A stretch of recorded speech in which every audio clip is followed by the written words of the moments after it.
कोई उम्र तुम्हें थका सकता नहीं, कोई ठोकरे गिरा सकता नहीं, अगर जिद हो जीतने की तो कोई उम्र तुम्हें हरा सकता नहीं। ठीक है, तो कोई भी उम्र से थकता नहीं है, कोई भी ठेकरों से गिरता नहीं है। अगर आपके अंदर जिद है तो आप हार को भी हरा सकते हैं, आप इतना जरूर याद रखिएगा। और अगर आपकी मेहनत आपके साथ है तो आपका हाथ का लकीर भी बदल सकता है और धैर्य इस जिंदगी में बनाना आवश्यक हो जाता है, क्योंकि मेहनत और धैर्य है तो आप कोई भी सफलता को पा जाइएगा। ठीक है, तो फाइनली आप सभी को जय हिंद। मेरे इस प्यारे यूट्यूब चैनल पर स्वागत है। तो आप लगातार देख रहे हैं कि इस चैनल से जीके जीएस का सवाल दिया जाता है जो सभी परीक्षाओं के लिए उपयोगी है, खासकर बीपीएससी, बीपीएससी शिक्षक भर्ती, बिहार पुलिस, बिहार दरोगा, Bihar SSC, SSC, railway, banking और डिफेंस जैसे एग्जामों के लिए, और भारत में होने वाली वो तमाम परीक्षाओं जिसमें जीके जीएस का सवाल बनता है, उन सभी परीक्षाओं के लिए वीडियो महत्वपूर्ण होने वाला है, क्योंकि इस वीडियो में प्रीवियस ईयर पर आधारित प्रश्न रहते हैं जो कहीं ना कहीं किसी भी एग्जाम में पूछ चुके हैं। उसी क्वेश्चंस को हम संग्रहित कर इस वीडियो के देने से आपको हम मदद करते हैं, और जितने भी इसमें प्रश्न कराए जाते हैं उसका फुल डिस्कशन होता है। तो चलिए इस सीरीज में हम सीधी बात नो बकवास पे चर्चा करते हैं, और सबसे पहला सवाल से शुरुआत कर देते हैं। कंबोडिया देश का मुद्रा का क्या नाम है?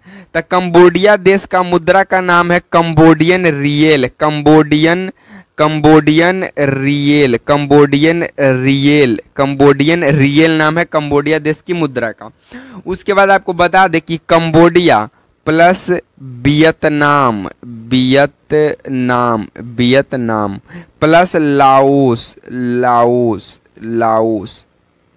एक सेकंड यहाँ पे, लाओस। तो कंबोडिया, वियतनाम और लाओस ये तीनों को मिलाकर हिंद चीन कहा जाता है। क्या कहा जाता है? हिंद चीन कहा जाता है, क्योंकि इन तीनों देशों पर कुछ भारत का सांस्कृतिक प्रभाव था और कुछ चीन का सांस्कृतिक प्रभाव था, इसीलिए कंबोडिया, वियतनाम और लाओस को तीनों को मिलाकर हिंद चीन क्षेत्र के नाम से जाना जाता है। और कंबोडिया देश की मुद्रा रियल है। कंबोडिया में अंकोर वाट का मंदिर स्थित है। अंकोर वाट का मंदिर स्थित है, जिसे सूर्यवर्मन द्वितीय नामक राजा बनवाए थे, और ये अंकोर वाट का जो मंदिर है ये विष्णु भगवान को समर्पित है। अब देखिए इस पे भारत का सांस्कृतिक प्रभाव पड़ा कि नहीं, तो इसीलिए इसका हिंद चिन्ह नाम रखा गया। तो कंबोडिया में अंकोर वाट का मंदिर है जो कि विष्णु भगवान को समर्पित है। इसका बनाने का काम सूर्यवर्मन द्वितीय राजा किए थे, और कंबोडिया, वियतनाम, लाओस ये तीनों को मिलाकर हिंद चीन क्षेत्र कहा जाता है। ठीक है, तो आपको इतना चीज यहां से याद रखना पड़ेगा सर। ठीक है, चलिए हम लोग तीसरा नंबर सवालों की ओर आगे बढ़ जाते हैं। तीसरा नंबर हमारा सवाल क्या कहता है कि कारगिल विजय दिवस कब मनाया जाता है? तो देखिए जो कारगिल है ये एक जिला का नाम है जो कि जम्मू एंड कश्मीर में पड़ता है। कारगिल जिला, यहीं पे भारत और पाकिस्तान के बीच युद्ध हुआ जिसे कारगिल युद्ध कहा गया या कारगिल विजय युद्ध कहा गया। और कारगिल जो दिवस है ये 26 जुलाई 1999 को ये घटना घटा था। कारगिल विजय दिवस कब मनाया जाता है? तो 26 जुलाई 1999 को ये घटना घटित होती है, और हम लोग प्रत्येक साल 26 जुलाई को कारगिल विजय दिवस के रूप में मनाते हैं। ठीक है, लेकिन कारगिल युद्ध कब हुआ? 26 जुलाई 1999 को हुआ था। ठीक है, कारगिल जो विजय दिवस है, ये जो कारगिल युद्ध जो चला था ये इंडियन आर्मी के तरफ से चला था। इसका ऑपरेशन का नाम था ऑपरेशन विजय नाम था। तो पूछेगा कि कारगिल युद्ध जो है किस ऑपरेशन के तहत जीता गया? तो ऑपरेशन विजय। कारगिल युद्ध कब हुआ? तो 26 जुलाई 1999। किसके किसके बीच हुआ? तब भारत और पाक के बीच यानी पाकिस्तान के बीच, जिसमें विजय किसका हुआ? भारत का। कारगिल दिवस हम लोग कब मनाते हैं? तो 26 जुलाई, प्रत्येक साल 26 जुलाई को हम लोग कारगिल दिवस मनाते हैं। ठीक है, और कारगिल दिवस ऑपरेशन विजय के तहत चलाया गया था। आपको इतना चीज याद करना पड़ेगा। साथ में जम्मू एंड कश्मीर का एक जिला का नाम है क्या? कारगिल। ठीक है, चलिए हम लोग चौथा नंबर सवालों की ओर हम लोग आगे बढ़ जाते हैं। चौथा नंबर हमारा सवाल क्या कहता है कि प्रथम गोलमेज सम्मेलन कब हुआ? देखिए 3 गोलमेज सम्मेलन हुआ। पहला गोलमेज सम्मेलन जो है, ये पहला गोलमेज सम्मेलन जो है ये 1930 में हुआ था। कब हुआ? 1930 में। दूसरा गोलमेज सम्मेलन 1931 में हुआ। दूसरा गोलमेज सम्मेलन कब हुआ? 1931 में। और तीसरा गोलमेज सम्मेलन कब हुआ? तो 1932 में। तब पहला, दूसरा, तीसरा। पहला गोलमेज सम्मेलन 1930 में होता है और दूसरा गोलमेज सम्मेलन 1931 में होता है और तीसरा गोलमेज सम्मेलन 1932 में होता है। प्रथम गोलमेज सम्मेलन के समय भारत का वाइसराय इरविन था। कौन था? इरविन था। कौन था? इरविन था। ठीक है। दूसरा गोलमेज सम्मेलन में कांग्रेस भाग लेता है। कांग्रेस किस समय पूछेगा कि कांग्रेस कौन सा गोलमेज सम्मेलन में भाग लिया? तो दूसरा गोलमेज सम्मेलन में भाग लेता है कांग्रेस, और कांग्रेस के तरफ से प्रतिनिधित्व करते हैं गांधी जी। कौन करते हैं? गांधी जी। ठीक है। तो इतना सवाल आपसे यहां से पूछेगा कि नंबर हमारा सवाल क्या कहता है कि मेक इन इंडिया कार्यक्रम योजना कब शुरू हुआ? तो मेक इन इंडिया कार्यक्रम योजना 25 सितंबर 2014 को माननीय उस समय के तत्कालीन प्रधानमंत्री श्री नरेंद्र दामोदर दास मोदी के द्वारा शुरू किया गया make in India. Make in India का जो उद्देश्य था वो था निर्माण क्षेत्र पर केंद्रित करना। किस क्षेत्र पर? तो निर्माण क्षेत्र पर मुख्य रूप से फोकस करना, साथ में निवेश को बढ़ावा देना और विदेशी मुद्रा को अर्जित करना। तो मेक इन इंडिया कार्यक्रम जो योजना है ये 25 सितंबर 2014 को लागू होता है और लागू करने का काम करते हैं उस समय के तत्कालीन प्रधानमंत्री श्री नरेंद्र दामोदर दास मोदी। और इसका जो मुख्य उद्देश्य था वो था निर्माण क्षेत्र पर फोकस करना, साथ में निवेश पर बढ़ावा देना और विदेशी मुद्रा को अर्जित करना। ठीक है। तो मेक इन इंडिया का ये काम था। चलिए हम लोग छठा नंबर सवाल देख लेते हैं। छठा नंबर हमारा सवाल क्या कहता है कि अंशी राष्ट्रीय उद्यान किस राज्य में स्थित है? देखिए, एक आता है राज्य कर्नाटक। कौन सा है? कर्नाटक। कर्नाटक में हम आपको बता देते हैं, पहला है अंशी राष्ट्रीय उद्यान, दूसरा है बांदीपुर राष्ट्रीय उद्यान, दूसरा है नागरहोल राष्ट्रीय उद्यान, उसके बाद है मुद्दुमलाई राष्ट्रीय उद्यान, उसके बाद है बन्नेरघट्टा राष्ट्रीय उद्यान। तो अंशी राष्ट्रीय उद्यान भी कर्नाटक में है, बांदीपुर राष्ट्रीय उद्यान भी कर्नाटक में है, नागरहोल राष्ट्रीय उद्यान भी कर्नाटक में है, मुद्दुमलाई राष्ट्रीय उद्यान भी कर्नाटक में है और बन्नेरघट्टा राष्ट्रीय उद्यान भी कहाँ है? कर्नाटक में है।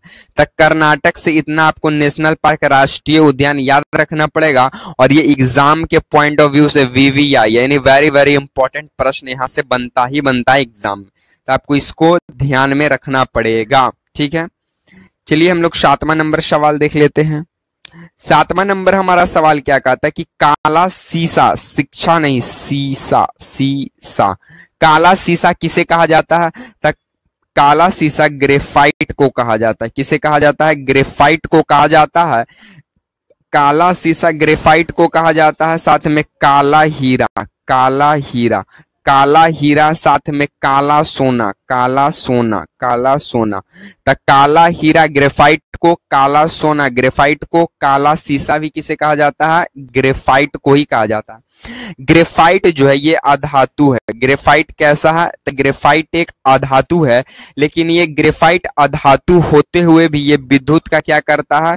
तो विद्युत का ये चालक है। तो पूछेगा कि ग्रेफाइट जो है अधातु होते हुए भी ये क्या है? विद्युत का सुचालक है। ठीक है। ग्रेफाइट जो है ये कार्बन का अपरूप है। किसका अपरूप है? कार्बन का अपरूप है। ठीक है। तो आपको ग्रेफाइट से इतना सारा सवालों को ध्यान में रखना पड़ेगा। यहां से सवाल बनता है। फ्लोरीन जो फुटबॉल का आकार है वो भी कार्बन का अपरूप है। हीरा ये भी किसका प्रूफ है? कार्बन का प्रूफ है। इसका अपवर्तनांक 2.42 है, ये भी आप याद रख लीजिएगा। ठीक है। चलिए हम लोग 8वां नंबर सवालों की ओर आगे बढ़ जाते हैं। 8वां नंबर सवाल कहता है कि चौरी चौरा घटना कब घटित हुआ?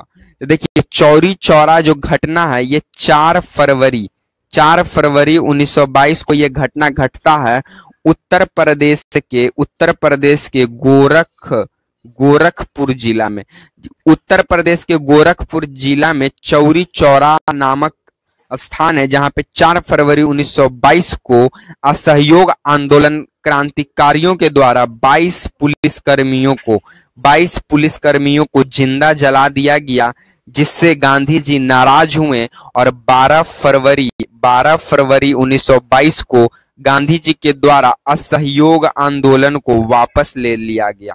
तो पूछेगा कि असहयोग आंदोलन कब वापस ले लिया गया? तब 12 फरवरी 1922 को। असहयोग आंदोलन वापस क्यों लिया गया? तो चौरी चौरा घटना की वजह से। चौरी चौरा घटना कब घटा? तो 4 फरवरी 1922 को। कहां घटा?